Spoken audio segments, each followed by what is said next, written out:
So మనకి టీమిండియాలో ఎక్కువ news ఎలాంటివి తిరుగుతుంటాయి అంటే విరాట్ కోహ్లీ ఏజ్ 36 వచ్చేసింది. ఎప్పుడు రిటైర్ అవుతాడు? లేకపోతే రోహిత్ శర్మకి 37 ఇయర్స్ వచ్చేసాయి. రోహిత్ శర్మ ఎప్పుడు రిటైర్ అవుతాడు? ఇలాంటివి తిరుగుతుంటాయి అన్నమాట న్యూస్‌లు.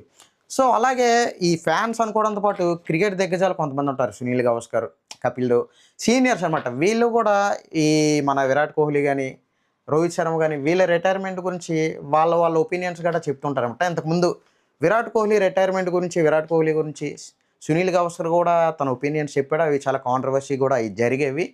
సో ఇప్పుడు మళ్ళీ విరాట్ కోహ్లీ రిటైర్మెంట్ కోసం మన సీనియర్ క్రికెటర్ వసీం జాఫర్, ఇంకా South Africa cricketer Herschelle Gibbs, so వీళ్ళు కూడా వాళ్ళ ఒపీనియన్స్ అయితే చెప్పారు.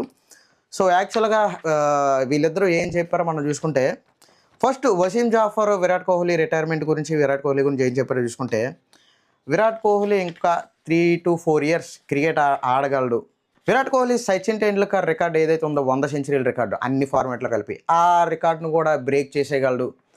సో ఇలాంటివి అయితే చెప్తున్నారు. ఎందుకంటే మనకి సచిన్ టెండూల్కర్ అక్కడ ఆల్రెడీ అన్ని ఫార్మాట్లు కలిపి 100 సెంచరీలు అయితే చేశారు.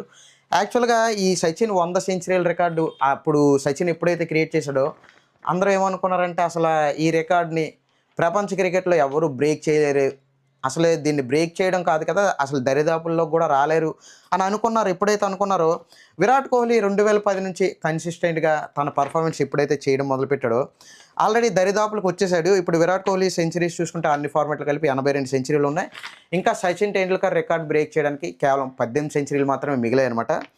సో ఈ వసీం జాఫర్ ఏం చెప్తున్నాడంటే సచిన్ టెండూల్కర్ రికార్డు ఆల్రెడీ బద్దలు కొట్టేస్తాడు. ఇంకో 2-3 సంవత్సరాలు కాదు 3-4 సంవత్సరాలు ఈజీగా ఆడగలడు. ఎందుకంటే అతని ఫిట్నెస్ కానీ అతని డెడికేషన్ కానీ ఇవన్నీ కూడా విరాట్ కోహ్లీ ఆడడానికి ఏమాత్రం సంకోచించక్కలేదనే టైప్లో వసీం జాఫర్ చెప్పాడు. అలాగే మనకి మొన్న పాకిస్తాన్ మీద విరాట్ కోహ్లీ చేసిన సెంచరీ ఏదైతే ఉందో ఆ సెంచరీకి ముందు కూడా విరాట్ కోహ్లీ మీద చాలా క్రిటిసిజం వచ్చింది. ఎందుకంటే ఆ మధ్య ఒక పూర్ ఫామ్ కూడా కొనసాగించాడు కాబట్టి.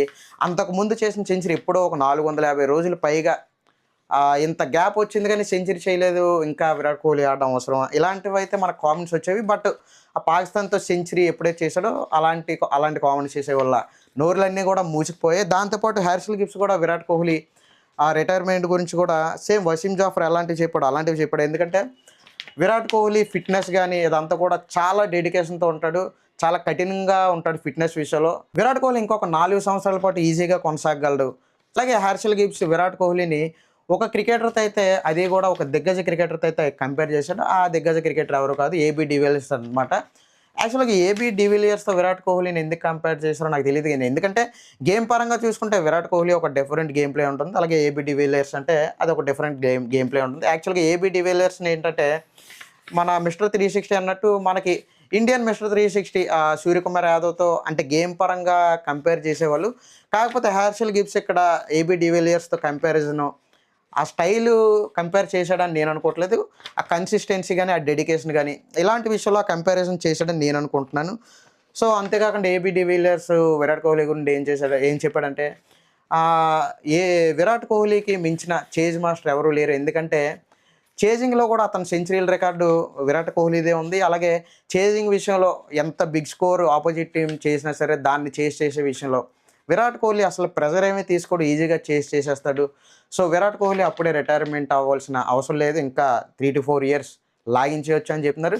సో మొత్తానికి ఏదేమైనా సరే ఎవరు ఏం చెప్తున్నారో నాకు తెలియదు. కానీ అలాగే కొంతమంది ఫ్యాన్స్ ఏం చెప్తారంటే విరాట్ కోహ్లీ అవ్వచ్చు, ఇంకా రోహిత్ శర్మ ఎవరైనా సరే ఇలాంటి టైంలోనే రిటైర్ అయిపోవచ్చు కదా, ఆ ఛాంపియన్స్ ట్రోఫీ అయిపోయినట్టు అంటే మంచి ఫామ్లో ఉన్న టైంలోని ఒక రెస్పెక్ట్ఫుల్గా రిటైర్ అయిపోవచ్చు కదా, ఎందుకు మళ్ళీ పూర్ ఫామ్ తర్వాత కొనసాగించి అందరూ ఎందుకు ఇలా ఆడుతున్నారు అని విమర్శలు చేసి అలాంటి టైంలో రిటైర్ అవ్వడం ఎందుకు అని కొంతమంది ఫ్యాన్స్ కానీ కొంతమంది అంటారు. సో ఎవరు ఏం చెప్పినా సరే నా పర్సనల్ ఒపీనియన్ ఏంటంటే విరాట్ కోహ్లీ మీద కానీ రోహిత్ శర్మ మీద కానీ, సో రీసెంట్గా వాళ్ళ గేమ్ ప్లే చూసినాక నాకేమనిపిస్తుంది అంటే ఇద్దరు రోహిత్ శర్మ విరాట్ కోహ్లీ వాళ్ళు అప్పుడే రిటైర్మెంట్ ప్రకటించాల్సిన అవసరం ఏముంది, బాగానే ఆడుతున్నారు కదా, కుర్రోళ్ళతో పోటీపడి ఆడుతున్నారు కదా.